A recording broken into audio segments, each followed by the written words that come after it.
The words of Epictetus, Seneca, and Marcus Aurelius have outlived empires, revolutions, and entire civilizations, and yet they still pierce directly into the mind as if they were written this morning, just for you.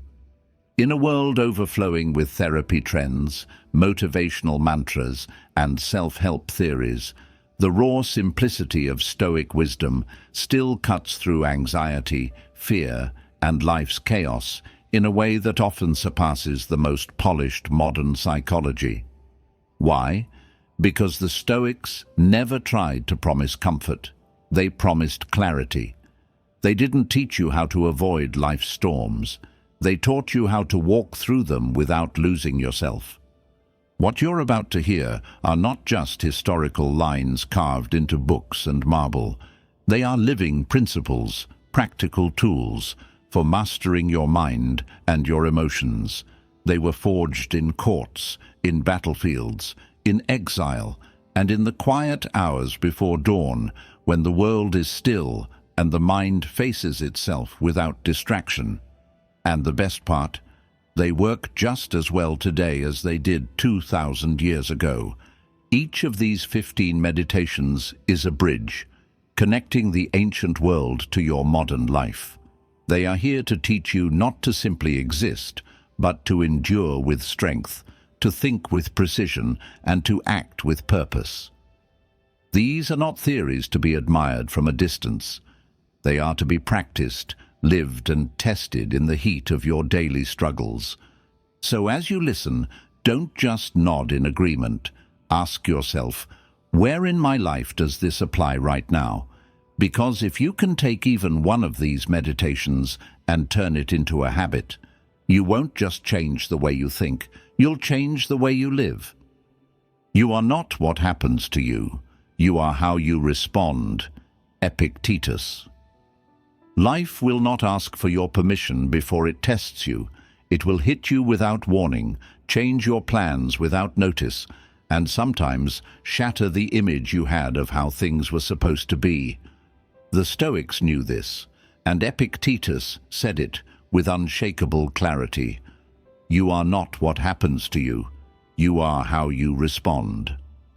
These words are a lifeline in a world where most people believe their worth and identity are shaped by their circumstances.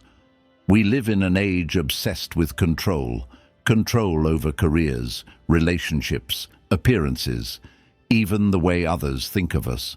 But the truth is, you can't control life's external events. You can't stop the rain from falling, the economy from shifting, or people from disappointing you. What you can control is your inner posture, the thoughts you choose to entertain, the meaning you choose to give events, and the actions you take next. Two people can face the same disaster. One collapses, the other rises stronger. The difference isn't in the event, it's in the response. Most people let pain, loss, or injustice define them. They start to wear their wounds as their identity, the one who was betrayed, the one who failed, the one who lost everything. But Epictetus reminds us that these things are experiences, not definitions. The moment you decide, this will shape me, not break me, you reclaim your power. The Stoic way is to meet life's blows with composure. Not denial, not numbness, but clarity. Composure doesn't mean pretending you're unaffected. It means refusing to give chaos the keys to your mind. It means standing in the middle of the storm and saying, I decide who I am in this moment. That decision is everything. Because once you realize that nothing outside of you can truly touch your inner freedom, you become untouchable. Think of the people you admire most. Not because they had perfect lives, but because they remained steady when everything around them fell apart. The leader who kept calm under pressure, the friend who stood firm in crisis, the parent who shielded their child's hope in the middle of hardship. That's not luck. That's a trained response. That's a mindset built over years of choosing reason over reaction. Training yourself in this way starts with awareness. The next time something happens, a rude comment, a sudden setback, pause. Notice the first emotional impulse that rises in you. Is it anger, self-pity, panic? Then ask yourself, if I act on this emotion, will it bring me closer to the person I want to be? This single question can change the trajectory of your decisions. And yes, sometimes you will fail. You will react instead of respond. You will let emotions take over. That's fine, if you use it as a lesson. The Stoics never claimed perfection. They practiced self-mastery daily, knowing that every moment of awareness was another step away from being ruled by impulse. In modern psychology, this is called response flexibility, the ability to insert a gap between stimulus and reaction. Epictetus didn't need the term. He simply understood that the gap is freedom. In that space, you can choose dignity over bitterness, patience over rage, clarity over confusion. You can choose the higher road, even when everything in you wants to lash out or retreat. The truth is, this principle changes the game.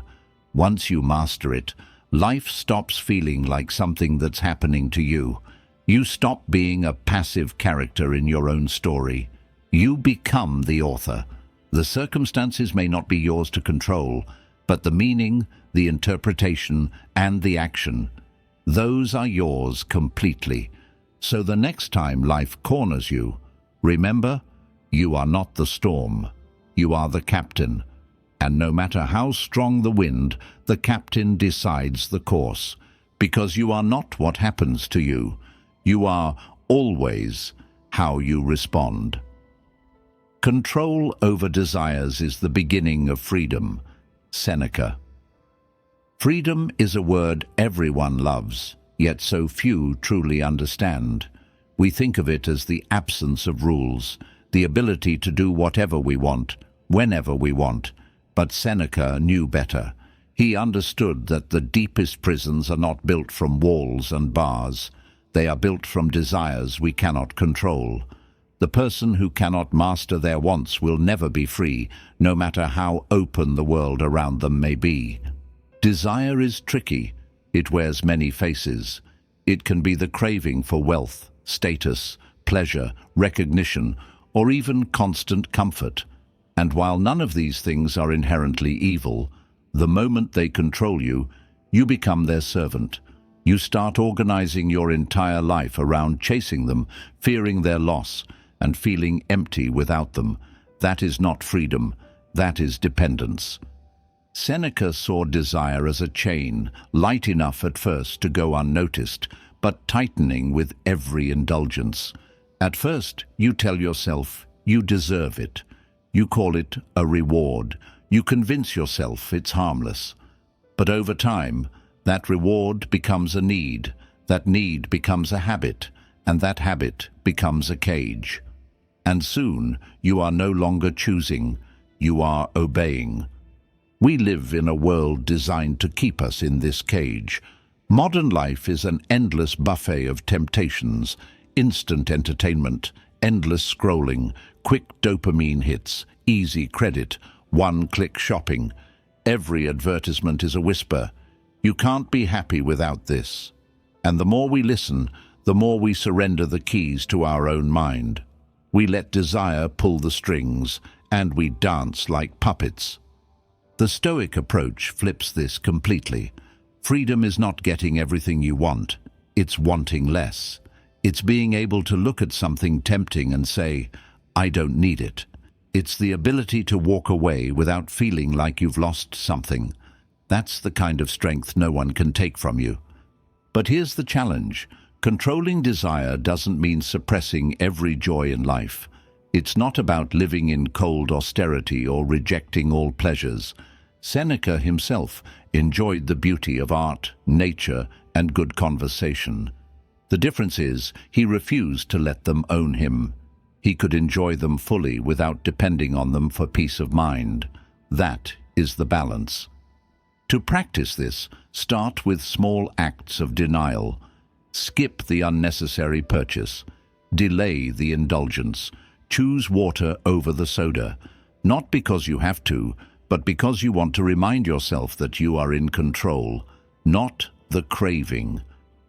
Every time you resist, you strengthen that inner muscle. And just like physical training, it gets easier the more you do it. Over time, you begin to notice something powerful. The more you master your desires, the lighter you feel. You're no longer desperate to grab everything in reach. You're no longer afraid of losing what you have.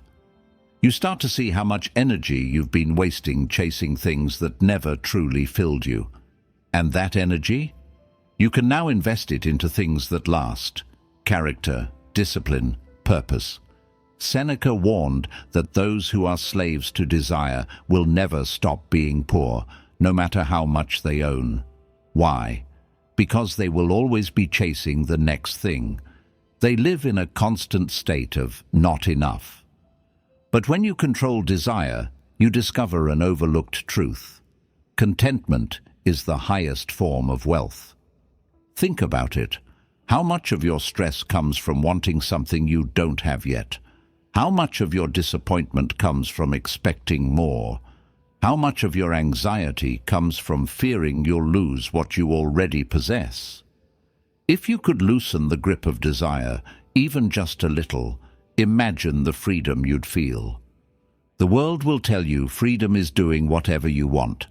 Seneca would tell you freedom is not needing to do whatever you want. It's having the strength to act from reason, not impulse. It's waking up in the morning and knowing that your peace, your joy, your identity, they're not for sale. So ask yourself, what is the one desire that has the strongest pull on you right now? What would your life look like if it no longer dictated your choices? That's where your work begins. Because control over desires isn't just the beginning of freedom, it is the very foundation of it.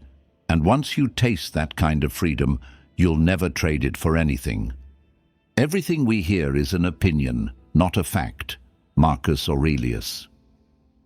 The world is loud, louder now than it has ever been. Every screen, every feed, every conversation is overflowing with statements delivered as if they were absolute truth. But Marcus Aurelius offers a reminder that can completely change the way you navigate life. Everything we hear is an opinion, not a fact. It's a simple statement, but in it lies a key to mental freedom. From the moment we wake up, we are bombarded with the judgments of others about politics, success, beauty, morality, happiness. These judgments are often wrapped in certainty, as if disagreement is a sign of ignorance. But Marcus reminds us, what you're hearing is a perspective shaped by someone's experiences, biases, fears, and desires. It's not an ultimate truth, it's just their truth. And that distinction changes everything. Most people never make this separation. They absorb opinions as facts, letting them seep into their worldview unchallenged. A friend says, "That's impossible," and they believe it.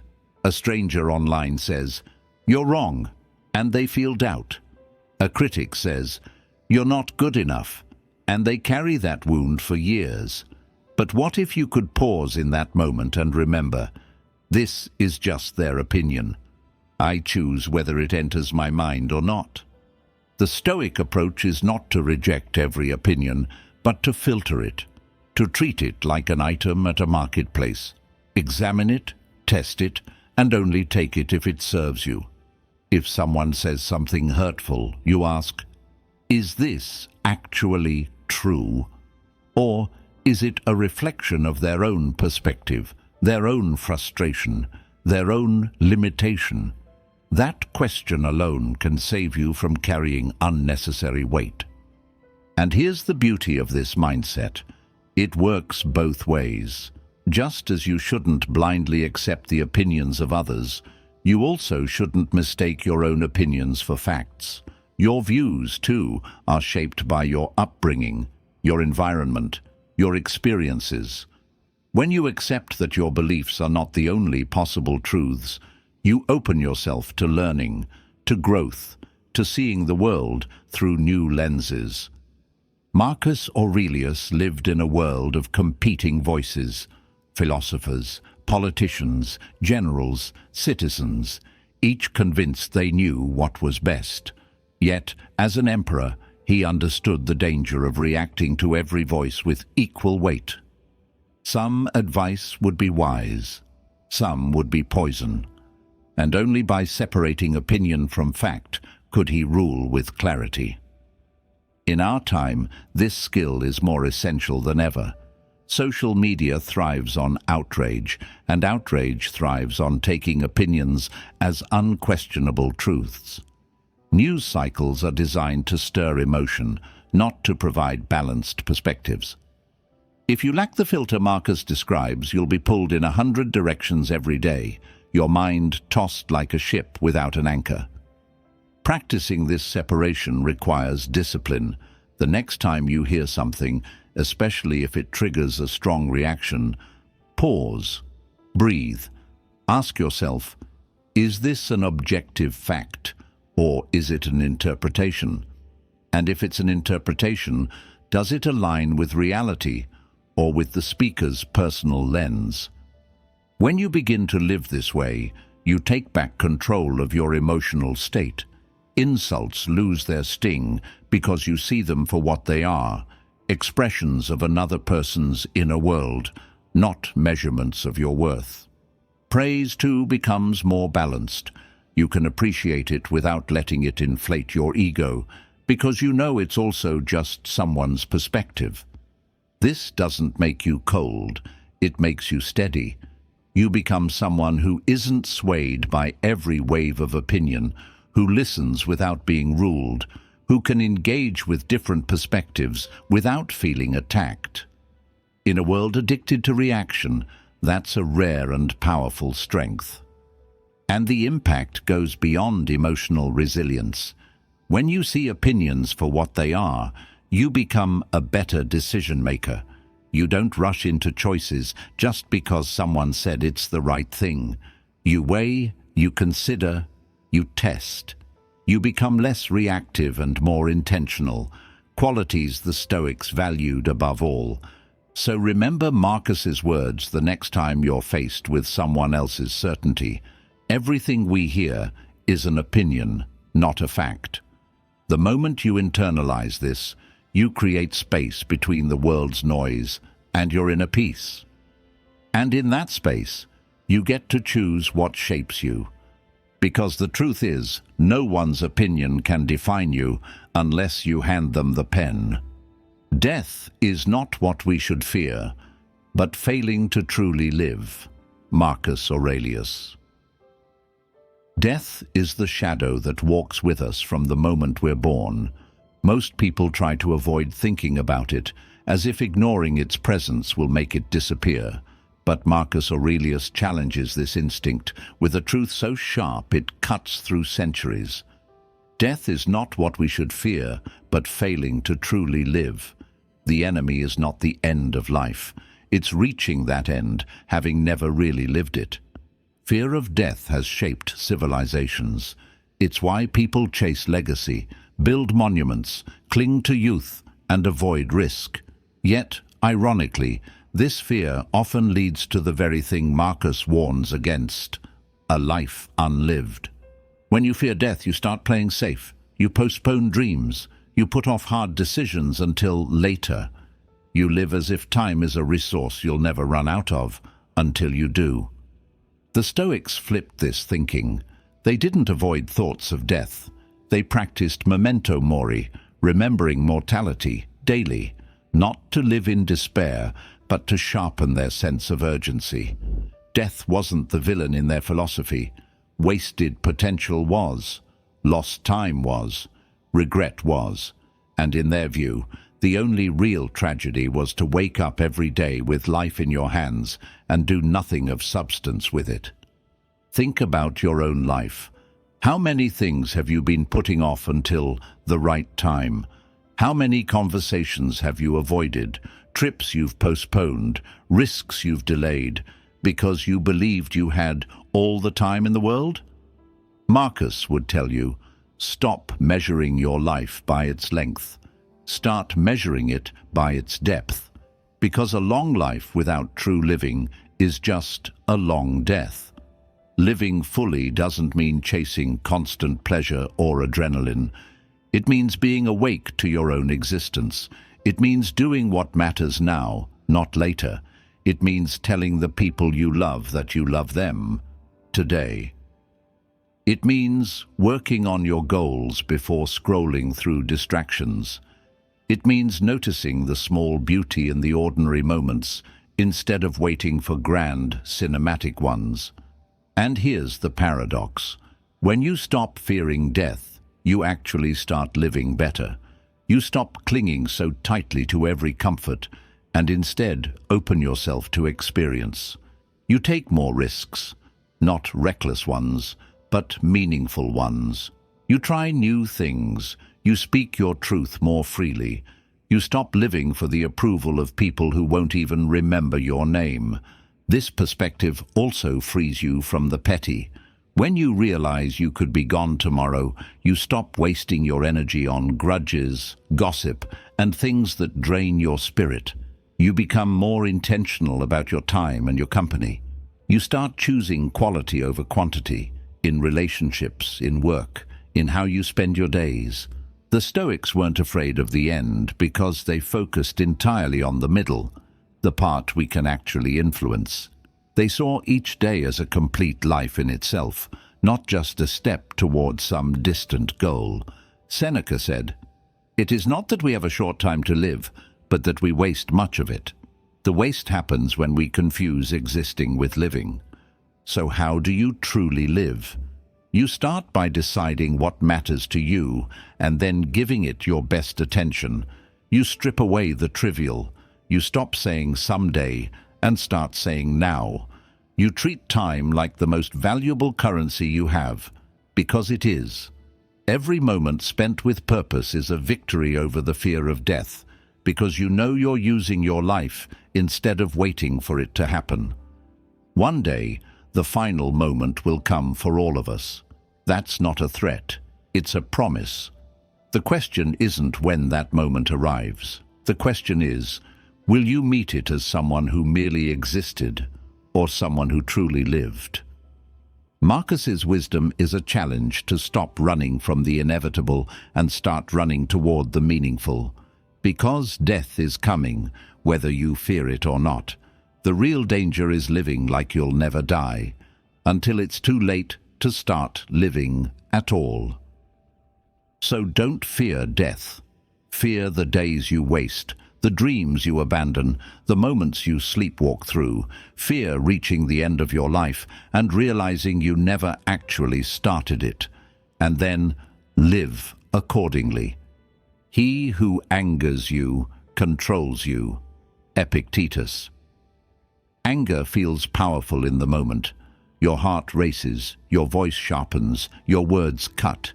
It feels like you're taking control, asserting yourself, defending your boundaries. But Epictetus saw through this illusion and delivered a truth that's as uncomfortable as it is liberating. He who angers you controls you. The very moment you let someone pull you into anger, you've handed them the strings to your mind. Most people don't realize how much power they give away this way. They think reacting is strength, but in reality, every time you lose your temper, you're letting someone else set the rules. You've let their words, their tone, their behavior dictate your emotional state. And in that moment, you're no longer acting, you're being controlled. The Stoics understood that freedom isn't just about controlling what you do. It's about controlling how you feel. Anger, left unchecked, clouds judgment. It pushes you toward impulsive choices you later regret. It drains energy you could have invested in action. And worst of all, it hands the victory to the very person who provoked you. Think about it. If someone can push a button and instantly make you furious, they own you in that moment. It doesn't matter if they're a stranger cutting you off in traffic, a co-worker undermining you in a meeting, or a loved one pushing your emotional buttons. If they can trigger you, they can control you. And if they can control you often enough, they can shape your behavior without you even realizing it. This is why Epictetus and the other Stoics trained daily to remain calm in the face of provocation, not because they didn't care, but because they refused to give away their sovereignty. They knew that the real battle isn't against the person in front of you, it's against your own impulses. If you can win that battle, no one can truly manipulate you. But mastering this isn't easy. Anger is seductive. It feels righteous. It makes you feel alive. And sometimes it convinces you that without it, you'll be weak. But that's the trick. Anger wants you to believe it's your power when in fact, it's your leash. The way forward is to practice the pause. The moment you feel your chest tighten, your face heat, your voice rising, that's the signal. Breathe, step back, mentally, if not physically. Ask yourself, if I react right now, am I choosing my response, or am I being pushed into it? Even a few seconds of awareness can break the chain. The Stoics didn't suppress anger by pretending it didn't exist. They acknowledged it, examined it, and then decided whether it deserved a reaction. Most of the time it didn't. They understood that not every insult needs an answer. Not every challenge needs immediate retaliation. Sometimes silence is the strongest response, not because you're ignoring the offense, but because you refuse to give it control over your state of mind. This doesn't mean you accept injustice or allow disrespect to continue. It means you respond with strategy, not impulse. You act from reason, not rage. You choose the timing, the words, and the manner of your response, not the person who tried to provoke you. The more you practice this, the lighter you become. You stop carrying grudges. You stop replaying conversations in your head, crafting the perfect comeback. You stop wasting hours of your life in imaginary arguments. And you start protecting your focus, your peace, your time. Ask yourself, who has the power to anger me right now? And why do they have that power? Is it because they've earned it, or because I've handed it over without thinking?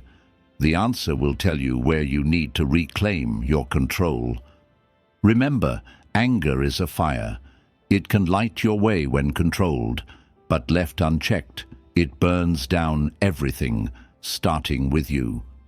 Epictetus's wisdom is a challenge to guard the spark, not let it explode. To keep the match in your hand, not theirs. Because the moment you let someone anger you, you're not in control, they are, and the man who controls himself cannot be controlled by anyone else. True wealth is contentment with little. Seneca. The modern world measures wealth in numbers, bank balances, properties, possessions. But Seneca saw through this illusion long before our skyscrapers and stock markets existed. He wrote, "True wealth is contentment with little." In that short sentence lies a truth that could free millions from the quiet desperation they live in every day. We've been conditioned to believe that happiness is always one step away, just one more raise, one more purchase, one more upgrade. And so, life becomes a treadmill, running faster, chasing harder, yet never truly arriving. You get the thing you wanted, feel a rush of satisfaction, and within days, sometimes hours, the craving returns. This cycle isn't wealth, it's slavery to desire. Seneca understood that real wealth isn't about accumulation, it's about liberation. It's not having the most, it's needing the least. When you're content with little, you can't be manipulated by promises of more.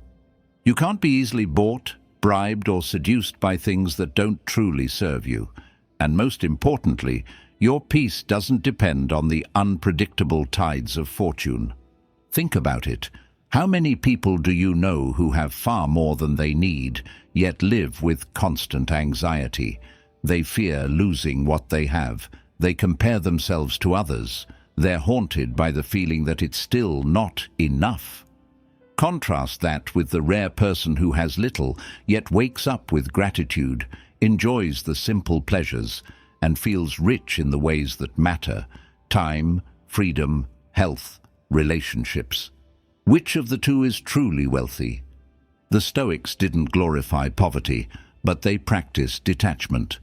Seneca himself was a wealthy man, but he trained his mind to live as if he had less. He would set aside days to eat simple food, wear plain clothes, and remind himself, "This is enough." Why? Because he knew fortune is fickle. If wealth vanished tomorrow, his contentment would remain untouched. That's the kind of security no bank can provide. Contentment with little doesn't mean rejecting ambition or refusing to improve your life. It means knowing where the line is, recognizing when enough has been reached, and refusing to sacrifice peace for excess. It means enjoying what you have now instead of postponing joy until you get more. It's the quiet realization that the best moments in life often cost nothing. A conversation that moves you, a sunset that humbles you, a good meal shared with someone you love. To practice this, start by noticing how often your mind tells you, "I'll be happy when." When you catch that thought, challenge it. Ask yourself, if I can't be happy with what I have now, what makes me think more will change that? You'll often realize that the hunger for more is just a habit, not a necessity. Another way is to strip away one unnecessary thing from your life and see how it feels. Skip the upgrade. Delay the purchase. Live without something you thought was essential and watch how quickly you adapt. Each time you do this, you loosen the grip that possessions have on your sense of well-being. And here's the paradox. When you no longer need more, you often find yourself achieving more, because your actions are no longer fueled by desperation, but by clarity. You're not chasing to fill a void, you're building from a place of stability. That's when your work becomes more focused, your relationships more genuine, your decisions more aligned. True wealth isn't measured in the size of your house, but in the size of your contentment. It's not the fullness of your closet, but the fullness of your heart. When you master this, you stop looking at what's missing and start appreciating what's present. And in doing so, you discover that you've been rich all along. You just didn't notice. So ask yourself, if tomorrow I lost half of what I own, could I still live with peace? Could I still find joy? If the answer is no, then it's not your possessions you own, it's your possessions that own you. Seneca's wisdom invites us to flip the definition of wealth on its head, to stop measuring by the things we can count and start measuring by the things we can't: peace, freedom, time, love. Because once you are content with little, you've already taken the first step toward the kind of wealth that no thief, no market crash, no twist of fate can ever take away. Obstacles are opportunities for training. Marcus Aurelius. Most people see obstacles as interruptions, detours that block them from getting where they want to go. They get frustrated, angry, or discouraged, as if the universe has singled them out for misfortune. But Marcus Aurelius, with the calm clarity of a Stoic emperor, flips the perspective entirely. Obstacles are opportunities for training. This isn't just a positive spin on a bad situation. It's a fundamental shift in how you view challenge itself. To Marcus, the obstacle is the path. It's not something to get around, it's something to move through, because in moving through it, you grow in ways you never could without it. Think about it. Muscles grow through resistance, not ease. A weightlifter doesn't curse the weight for being heavy. He knows the heaviness is the point. The same is true for your character, your discipline, your resilience. Without resistance, they weaken. Without obstacles, they never develop at all. Every time life puts something in your way, it's offering you a chance to train, not just in solving the specific problem, but in strengthening the qualities that will serve you in every part of life. Patience, focus, adaptability, courage, endurance. These aren't built in comfort, they're forged in struggle. Marcus didn't learn this in theory. He ruled during wars, plagues, political betrayals, and personal losses. Every day, problems came to his doorstep that could have broken him. Instead, he trained himself to see each one as material for growth. A political crisis, training in diplomacy and steadiness. A betrayal, training in emotional control and forgiveness. A military defeat, training in strategy and humility. The problem most of us face is that we think life should be smooth, and when it's not, we believe something has gone wrong. But if you expect obstacles, they stop being personal. They stop being unfair. They become part of the workout. You stop asking, "Why me?" and start asking, "How can I use this?" This mindset isn't about pretending pain feels good. It's about recognizing that the pain you don't run from becomes strength. Every obstacle you endure today makes you more prepared for the ones you'll face tomorrow. And the more you train, the less anything can truly shake you. To live this way, you have to reframe your response in the moment. When something blocks your path, pause and think, "This is training. This delay is teaching me patience. This conflict is teaching me communication. This failure is teaching me humility and persistence. The obstacle hasn't stopped me. It's shaping me." Over time, you start to notice something remarkable. What once would have broken you now barely moves you. What once felt like chaos now feels like practice. You become less reactive, more composed, more capable.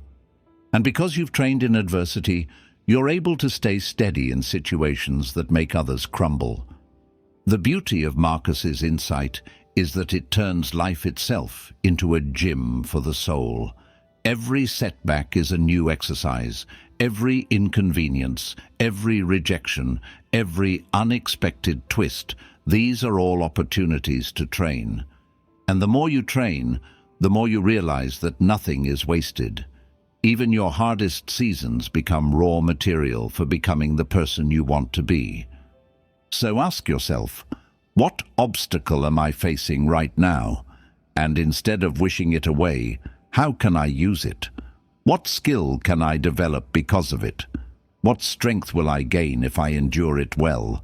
The truth is, you can't control when obstacles show up, but you can control whether they leave you weaker or stronger. Marcus Aurelius chose the second every time. And if you choose it too, you'll reach a point where you almost welcome the challenge, not because you enjoy the hardship, but because you trust your ability to turn it into growth. Because the obstacle in your way is not the end of the path. It is the path, and walking it will make you stronger than you ever imagined. Mastery over the mind is the greatest victory. Epictetus. Wars have been fought over land, power, and wealth. Kingdoms have risen and fallen. Fortunes have been made and lost. Yet, in the eyes of Epictetus, none of these were the ultimate conquest.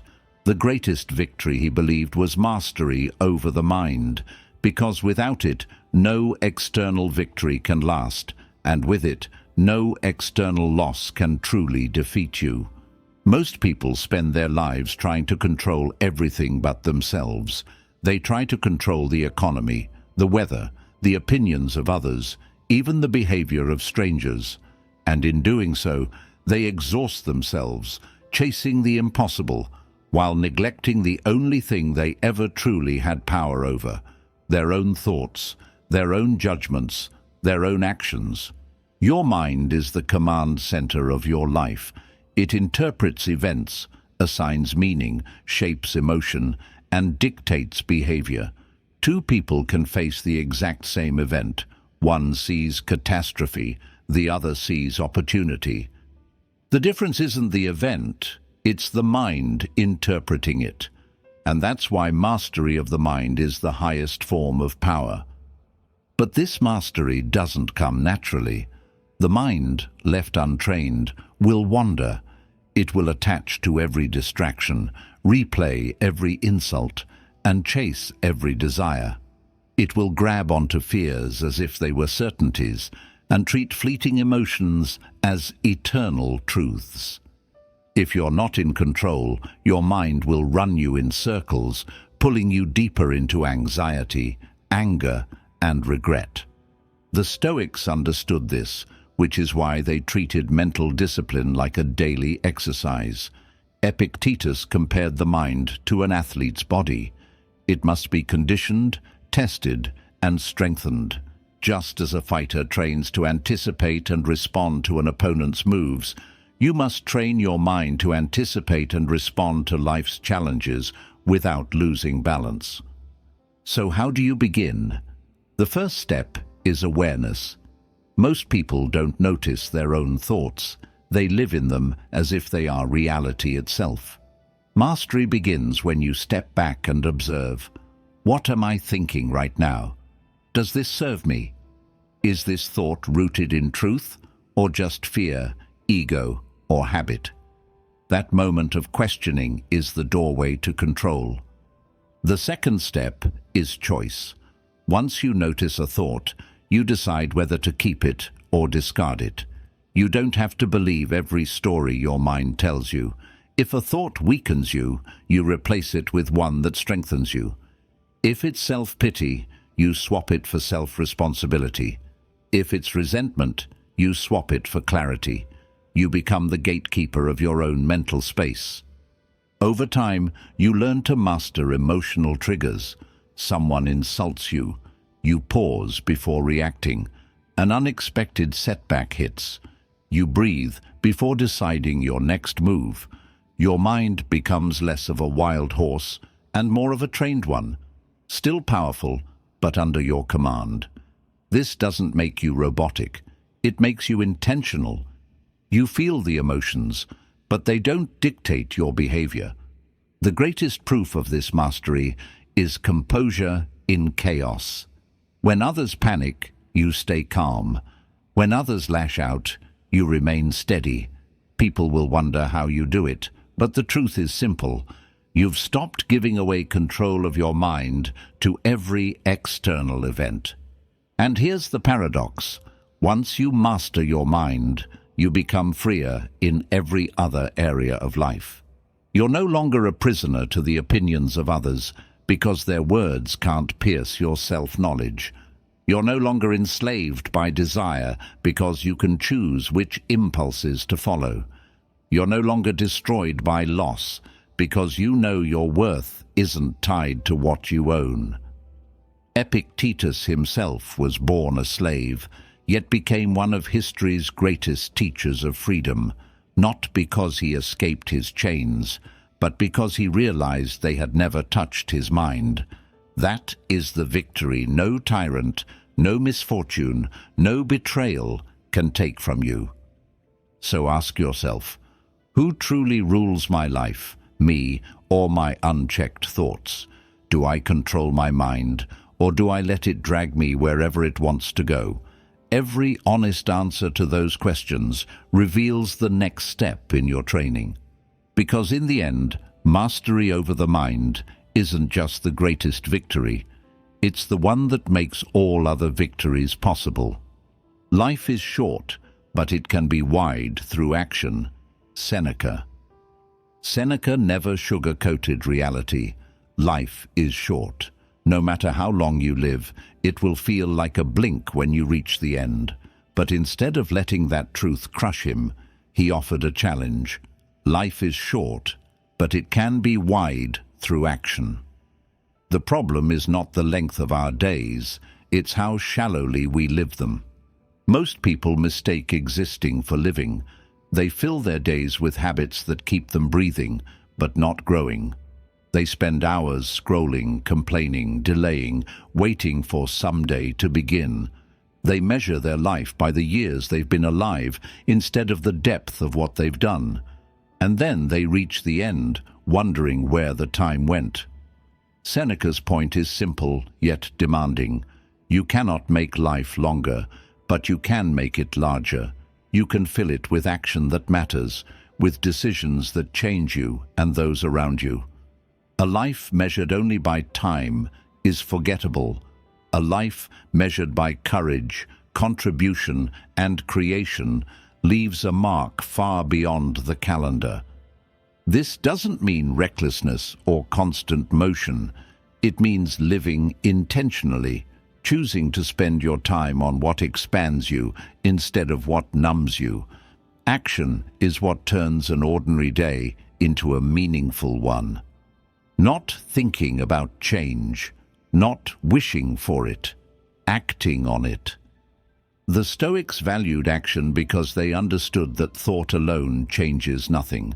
You can read 100 books, plan for years, talk endlessly about your goals, but until you take the first step, your life remains the same size. The act of moving forward, making the call, starting the project, having the conversation, creates width in your life. Think of people whose lives, though short, were wide. Artists who produced masterpieces in a few years. Leaders who inspired nations in a decade. Ordinary individuals who, through consistent acts of kindness or courage, changed their communities. Their influence wasn't the result of long timelines, it was the result of decisive action. The danger is in waiting for the perfect time to act. That time doesn't exist. Every delay is a narrowing of your life's width. Opportunities are fleeting, moments pass quickly, and if you're always waiting until you feel ready, you'll waste the one resource you can't renew: time. Seneca often criticized those who acted as if life was a rehearsal. He urged his readers to remember that the clock is always running, and that postponing important actions is a form of self-betrayal. If something matters, it must be done now, not someday, not when circumstances are ideal. So, how do you make your life wide? You start by identifying what matters most, not to the world, but to you. Then you prioritize action in that direction every single day. You don't have to take massive leaps. Even small, consistent actions compound into a life of depth and meaning. This also means cutting out what shrinks your life: mindless distractions, toxic relationships, tasks that consume your time without adding value. Every yes to something unimportant is a no to something that could expand your life. And don't forget, width isn't only about achievement, it's also about presence. A wide life is one where you are fully engaged in the moment, when you are with loved ones, in your work, in nature. It's about living in such a way that if your time were to end tomorrow, you would know you didn't waste the moments you were given. So ask yourself, if someone were to measure my life not in years, but in depth, what would they see?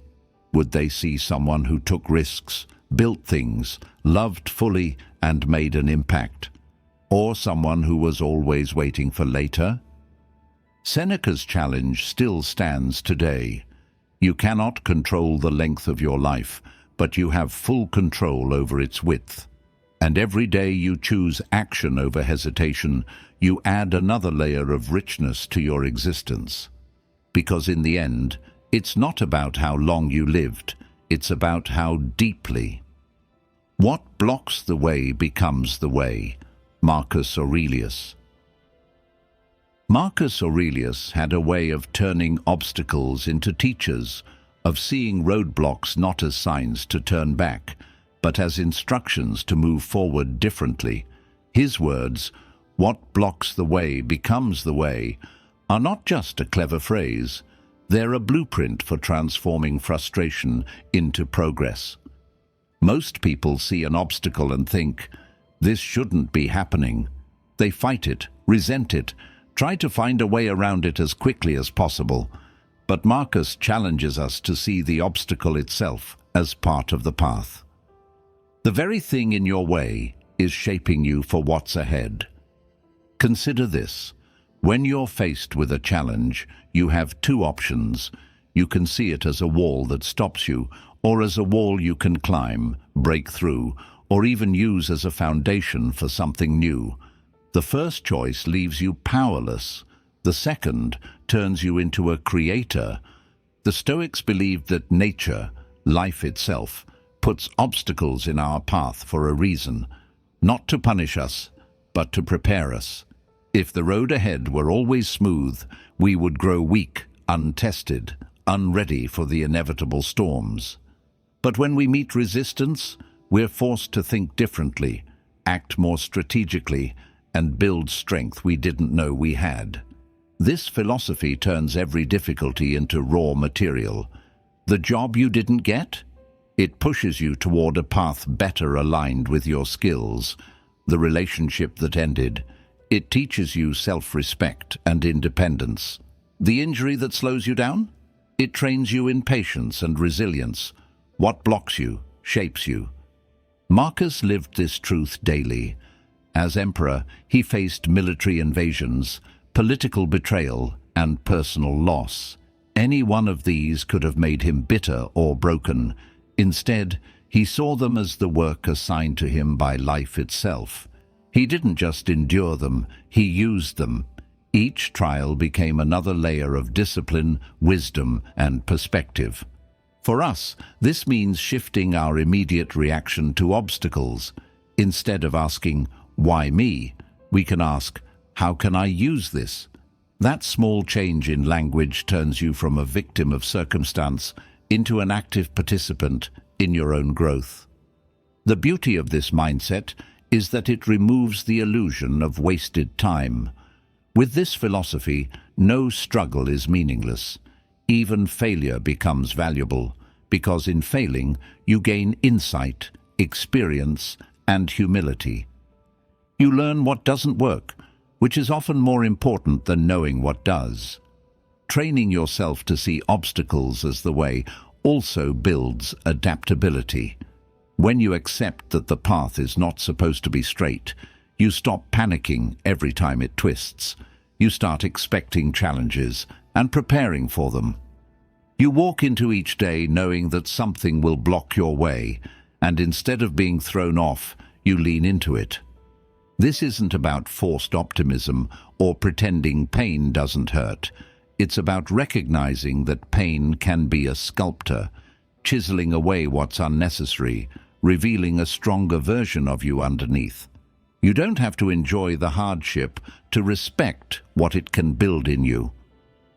Here's a simple practice. The next time you face an obstacle, big or small, write it down. Then list 3 ways it could actually serve you. At first, this will feel forced, but over time, your brain will start to do it automatically.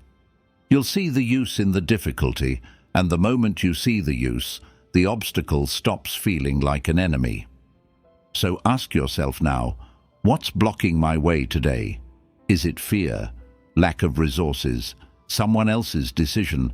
And then, how can this become my way? How can it teach me, sharpen me, redirect me? Because Marcus was right. The thing you're fighting against might just be the thing you need most. The sooner you accept that, the sooner you stop running from your challenges and start walking through them with purpose. What blocks the way doesn't just slow you down, it becomes the way forward. And once you embrace that truth, nothing can truly stop you. Do not seek happiness outside yourself. Epictetus. Most people spend their lives chasing happiness like it's a distant prize, something out there, waiting to be found in a person, a job, a city, or a certain number in a bank account. Epictetus dismantled this illusion with one timeless reminder: do not seek happiness outside yourself. If your joy depends on something or someone beyond your control, then you don't have joy. You have dependency. The trap is subtle. We tell ourselves, I'll be happy when I get the promotion, when I find the right partner, when I buy the house, when I achieve the body I want.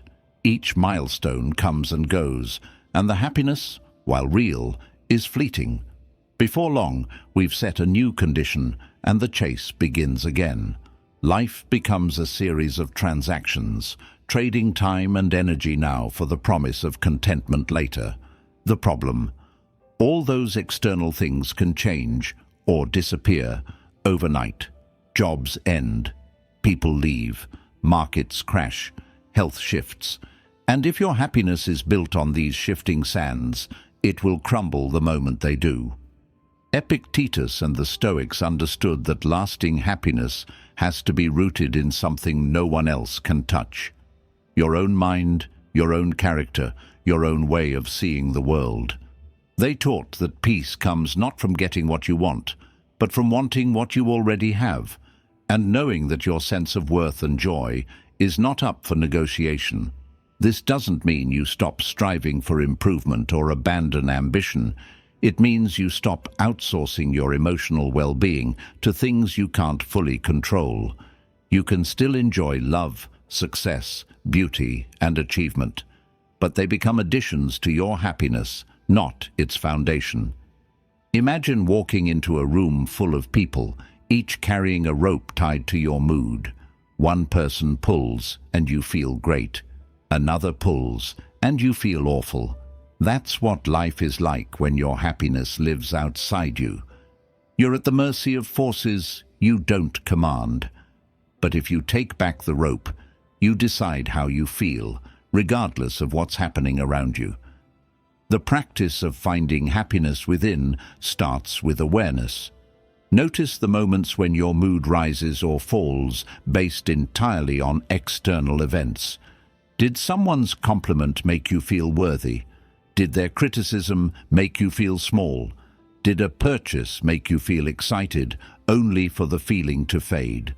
Each of these is a sign that your happiness is on loan from something outside you.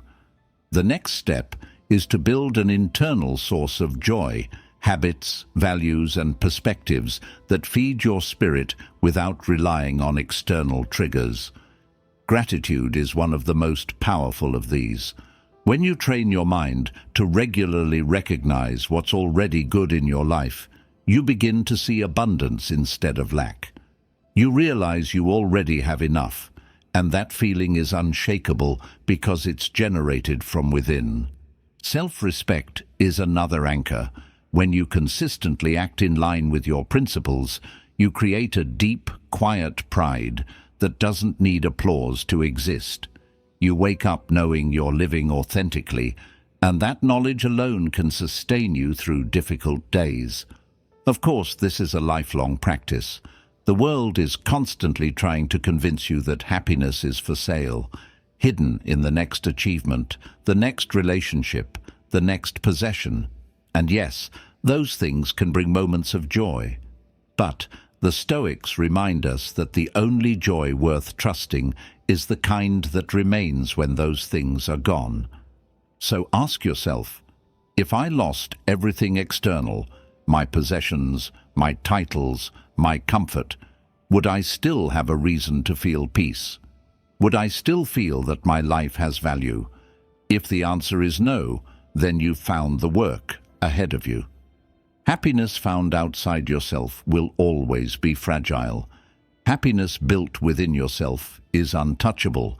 That's the kind Epictetus invites us to pursue, not by retreating from the world, but by engaging with it from a place of completeness, not need. Because the day you stop seeking happiness out there is the day you finally realize it was with you all along. Everything is temporary. Don't cling to what fades. Marcus Aurelius.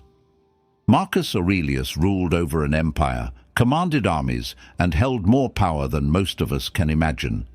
Yet he never forgot one simple, humbling truth. Everything is temporary.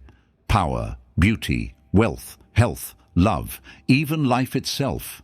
None of it is permanent. And because it all fades, clinging to it only multiplies your suffering. This is not meant to be a dark or depressing idea. In fact, for Marcus and the Stoics, it was a source of freedom. When you understand the impermanence of all things, you begin to loosen your grip. You stop trying to force what cannot be kept. You stop holding so tightly to moments, people, and possessions that were never truly yours to own in the first place. Look at nature. The seasons change without apology. Flowers bloom and wither. Rivers rise and fall. The sun sets every evening, no matter how much we wish daylight could last longer. Everything moves, shifts, transforms. Why should our lives be any different? The problem arises when we try to resist this natural flow. We cling to relationships long after they've run their course. We chase youth as if age is a crime. We hold on to past achievements as if they define us forever. And when these things inevitably slip away, we feel betrayed, as though life has broken some promise. But life never promised permanence, it only promised change. The Stoic approach is to embrace this truth fully. If you know something is temporary, you can enjoy it more deeply while it's here, instead of wasting the moment, fearing its end. Marcus himself wrote about kissing his child goodnight while remembering that tomorrow is never guaranteed, not to take away joy, but to intensify it. Gratitude becomes richer when it's paired with awareness of impermanence. And here's the paradox. The less you cling, the more you can truly experience. If you've ever tried to hold water in your hands, you know that the tighter you grip, the faster it slips away. But if you simply let it rest in your palm, you can feel its coolness, its weight, its presence, for as long as it's meant to be there. Life is the same. This truth applies to hardship as well.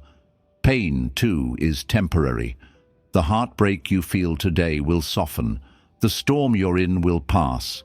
Remembering that this too shall fade gives you the endurance to keep going, even when the weight feels unbearable. Impermanence is not just the end of joy, it is also the end of suffering. To live by this principle, practice observing change without resistance. When something good happens, savor it fully without grasping. When something bad happens, endure it without despair. Understand that both are passing weather patterns, and you are the sky that holds them. This doesn't mean detaching so much that you feel nothing. It means engaging with life while accepting its terms.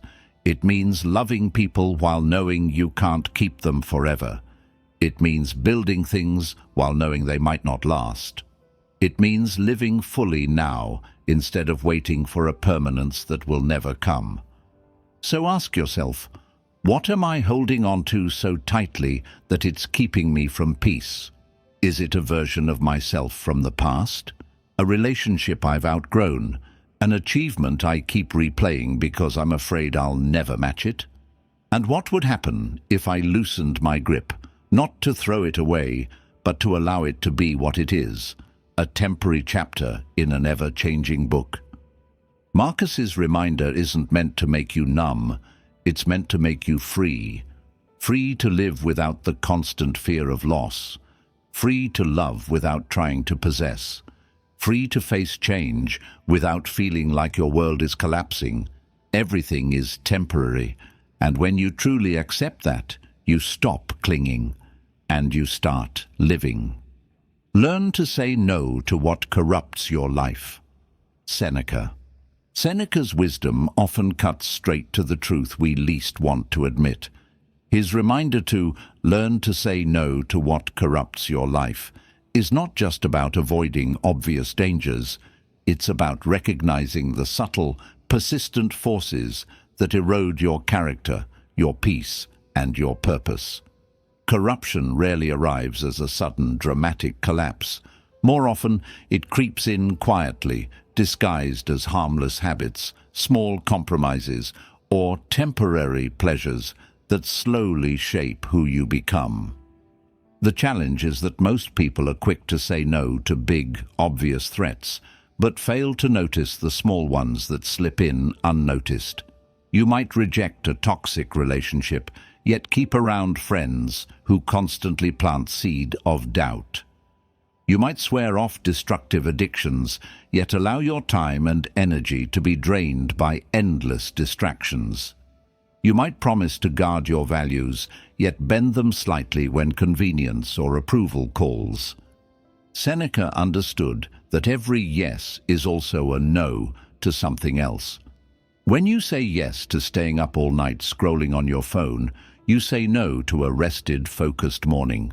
When you say yes to the company of people who mock your goals, you say no to the support of those who would encourage them. When you say yes to comfort, you say no to growth. Every choice either strengthens or corrodes you. Learning to say no is an act of self-respect. It's a declaration that your time, energy, and mental space are not open for anyone or anything to consume. But it's also an act of courage, because saying no often makes people uncomfortable. It can create tension, invite criticism, and even cost you relationships. And that's why so many avoid it. They fear being labeled selfish, arrogant, or too serious. But here's the truth. The people and habits that deserve to be in your life will respect your no. And those that don't respect it are the very ones you need to say it to. The Stoics lived by their principles, not by the shifting approval of the crowd. They measured decisions not by how popular they were, but by whether they aligned with virtue and purpose. Saying no also requires clarity. You can't reject what corrupts you if you don't know what you stand for. What are your non-negotiables? What values are you unwilling to compromise? If you don't decide this in advance, you'll find yourself making the decision in the moment, when pressure, emotion, or temptation are at their strongest. And in those moments, it's far easier to say yes to what you should refuse. This isn't about becoming rigid or joyless. It's about protecting the soil in which your life grows. If you allow weeds, no matter how small or pretty they look at first, to take root, they will eventually choke out what's healthy. Your mind, your habits, your environment, they all need regular pruning. That's what saying no does. It clears space for what truly matters. It's worth remembering that what corrupts your life is not always evil in itself. It can be neutral, even good, in the wrong amount or context. Work is valuable, but overwork can destroy health and relationships. Leisure is refreshing, but too much becomes idleness. Social connection is vital, but constant socializing can drown out solitude and self-reflection. The danger lies in imbalance, and the key to balance is knowing when to refuse. So, how do you start? Begin small. Identify one habit, one commitment, or one influence in your life that you know is eroding your time, energy, or character. Practice saying no to it, even if just for a week. Notice how it feels. At first, it might be uncomfortable. You may even feel guilty. But soon, you'll start to notice something else. Space. Space for better habits, deeper focus, and healthier relationships. Over time, your no becomes a shield. Not a wall that isolates you, but a boundary that defines you. It tells the world and yourself what you will and will not allow into your life. And the more you protect that boundary, the more your life aligns with the person you want to be. Seneca's advice is both simple and demanding. To say no to what corrupts your life, you must first recognize it. Then, you must value your peace more than temporary comfort. your growth more than easy approval. Because every yes you give away without thought is a piece of your future you'll never get back. And when you master the art of saying no, you realize it's not about deprivation, it's about preservation. It's about keeping your life free from the slow, silent decay that comes from letting the wrong things stay too long. Virtue is the only reward that cannot be stolen. Epictetus.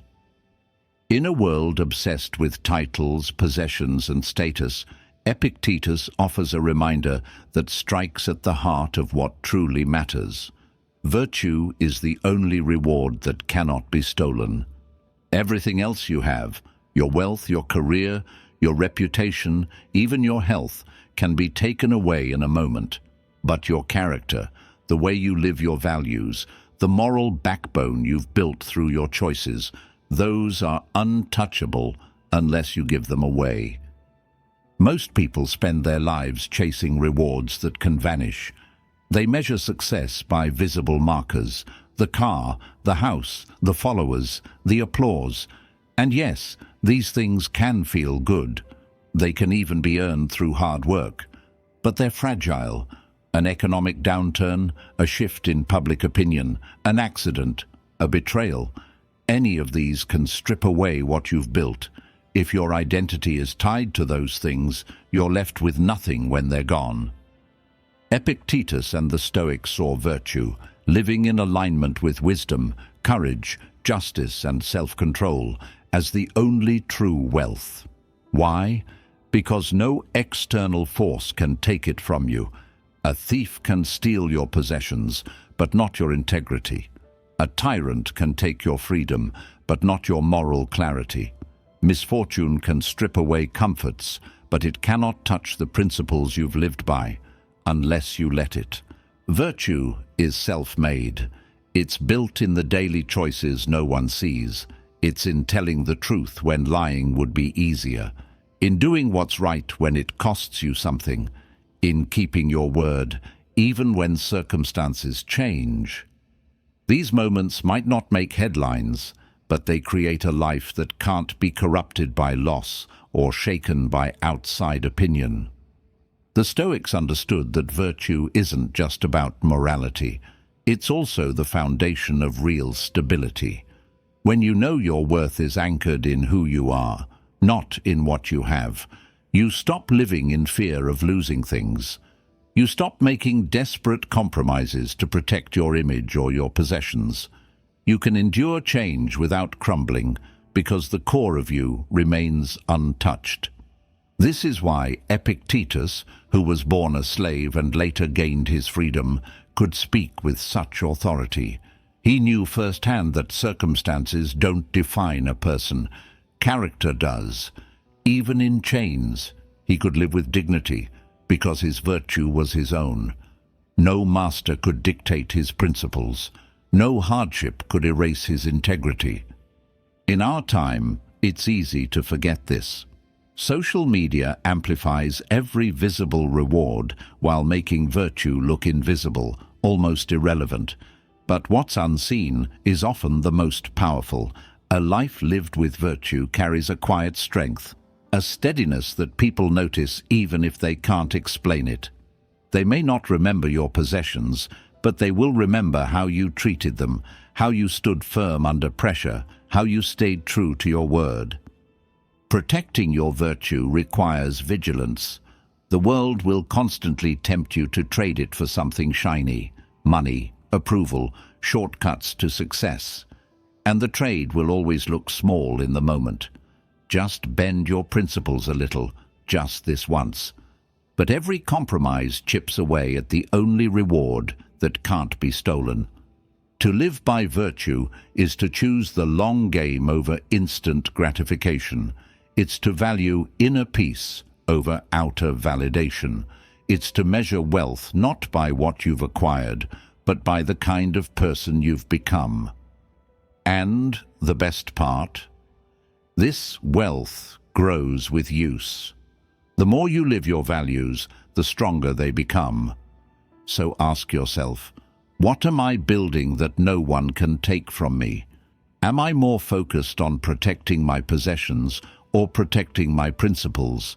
If everything I own were gone tomorrow, what would I still carry that proves I've lived well? Epictetus's reminder is a call to shift your focus. Let others chase rewards that fade. Build the one thing that will stand when everything else falls, your virtue. Because when the storms come, and they will, the house built on possessions will collapse. But the one built on character will still be standing. And in the end, that's the only kind of wealth worth having. Inner peace begins within. Marcus Aurelius.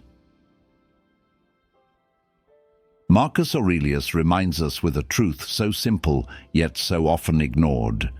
Inner peace begins within. We live in an age where people chase calm the way others chase wealth, always looking outward, searching for the perfect location, the right people, the ideal circumstances, as if serenity is something you can buy, stumble upon, or inherit. But the Stoics knew better. Peace is not a place you travel to, it is a space you build inside yourself. And if it isn't there, no matter where you go, the storm will follow you. Think about it. How often do we say, "I'll be happy when I get the promotion, when I move to a better city, when I finally meet the right person," but every time we reach that when, the feeling fades. Why? Because peace that depends on external factors is never secure. It's like building a home on shifting sand. The moment conditions change, the foundation cracks. Marcus Aurelius lived this reality at the highest level of power. As Emperor of Rome, he had access to unimaginable wealth, influence, and control. If peace came from the outside, he would have had it in abundance. But he knew that ruling an empire meant constant political turmoil, war, betrayal, and loss. The world around him was unpredictable, often hostile. If he had relied on circumstances for his inner stability, he would have been a prisoner to every crisis. Instead, he turned inward. The Stoic practice was to build a fortress of the mind, a set of principles, disciplines, and habits so strong that no external event could breach them. This wasn't about pretending the world was perfect or ignoring pain. It was about accepting that you can't control the world, but you can control the way you meet it. Inner peace is not the absence of problems, it's the presence of clarity. It's the ability to sit in the middle of chaos and remain grounded because you know who you are, what you value, and what is truly worth your energy. Without that clarity, you'll be pulled in every direction by every demand, every expectation, every opinion. In our world today, distractions are constant. Your phone buzzes, headlines scream, opinions flood your feeds. Everyone seems to have an urgent call for your attention. If you don't have a center, you'll spend your life reacting instead of living. The Stoics would say that's the surest way to lose your freedom, not through chains or prisons, but through the slow erosion of your focus and your calm. Building inner peace starts with self-awareness. You have to be brutally honest about what disturbs you and why. Is it fear of judgment, a need for approval, an attachment to things that are temporary? Once you see the root, you can begin to train your mind to respond differently. Meditation, reflection, journaling. These were the tools of the Stoics, and they remain powerful today. It also requires discipline. Peace is not found by indulging every impulse. It comes from aligning your daily actions with your deepest values. When you live in a way that is consistent with your principles, you eliminate the internal conflict that breeds anxiety. Even in difficulty, you know you've acted with integrity, and that knowledge is deeply stabilizing. Marcus Aurelius didn't wait for Rome to quiet down before finding peace, because Rome never did, and neither will your life. There will always be something to fix, someone to deal with, a new problem waiting. If you postpone peace until the world calms down, you'll be waiting forever. The only solution is to build it now, in the middle of the noise. Imagine your mind as a calm lake. The world will throw stones, some small, some heavy. The goal is not to stop the stones, but to make the water so deep and steady that the ripples fade quickly. That's what inner peace looks like. It's not the fantasy of a life without disturbance. It's the skill of restoring calm, no matter what disturbs it. So ask yourself, what would it take for me to feel steady even if everything around me shook? What habits, what principles, what mindset would I need to strengthen? And most importantly, am I willing to start now, without waiting for the perfect time? Because Marcus Aurelius's wisdom still holds. The only place peace can truly begin, and the only place it can truly last, is within you. Protect that space. Guard it like the most precious thing you own. Because in a world that will never stop moving, that inner stillness will be your anchor, your refuge, and your greatest source of strength. We've walked together through 15 meditations, 15 pieces of wisdom that have survived centuries, crossing empires and oceans, outlasting kings, revolutions, and the rise and fall of entire civilizations. Epictetus, born a slave, taught us that freedom is not given, it's built inside the mind. Seneca, a statesman surrounded by danger and betrayal, reminded us that wealth, power, and comfort mean nothing if we don't master our desires.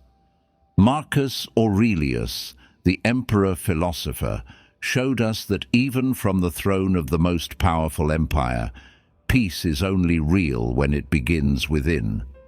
And as we look at the modern world, overflowing with noise, anxiety, and the endless chase for validation, it's almost shocking how little has changed.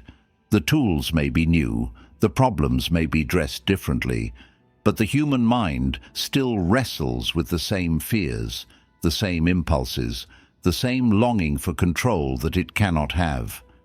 That's why Stoicism feels timeless, because it speaks directly to what hasn't changed, our nature. But here's the truth. These meditations leave us with, knowing them is nothing. Repeating them, posting them, quoting them, that's nothing.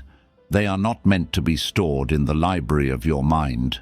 They are meant to be lived. Every single one of them is a choice.